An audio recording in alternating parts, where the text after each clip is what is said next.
Okay. So besides not being a vampire, Yeah. showing up authentically wanting to serve, Yeah. like any other tips for those who Of kind of course. like cannot imagine this yet? Yeah. So that's the frame. Okay. Everything else that we're going to talk about are like, how do you walk that out? Mm-hmm.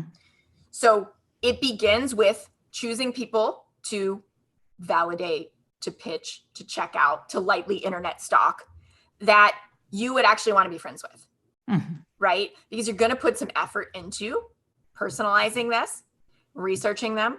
And so you want to make sure you're not just doing it to get in front of them because they have a big audience. That's Mm-hmm. being a vampire, Yeah. right? So it needs to be a combination of somebody you would actually want to hang out with Mm-hmm. on a Zoom date or in person, right? Yep. Somebody who talks to the kind of people you would like to hang out with, and somebody who has a similar, right? They have a similar, like, whatever you want to call it, vibe or energy or approach. Okay. So you like them as a person. That's thing one, right? Thing two is check them out a little bit. Are they accepting guests? Are they still producing shows? A lot of the top podcasts quit a long time ago, but because they've been around for so long, they Mm-hmm. still rank, right? Yeah. Or they still come up in searches. So you want to do a little bit of that first. And then you want to think about, you want to listen to at least one episode, Yes. right?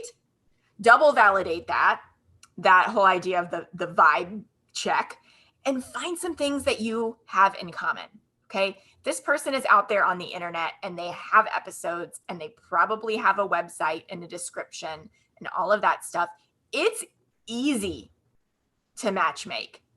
And I'm sure you get pitched all the time and I get pitched all the time, and the pitches are crap, right? Yes. I mean, they are copy and paste, and they are clearly only either in it for themselves or as an agent on behalf of the person who's paid them to book. Mm-hmm. And I'm like, this is transactional. This Mm-hmm. is what's wrong with podcast guesting, right? So you get to go in and you get to be a human who's like, I love this about you, Sigrun. We're both obsessed with red. We have these things in common. We've been in business about the same amount of time. We talk to the same people. Here's how I think that I can really serve your audience well, and be specific. Mm-hmm. Which, by the way, requires you to know your expert topics and be willing to say that you're an expert, and all of those things that are in the work that we're doing when we're aspiring entrepreneurs on our way to six figures, right? Before we've really, really validated, okay, this is the thing that I'm going to talk about at least for a while, and mm-hmm. that people are going to buy from me, right?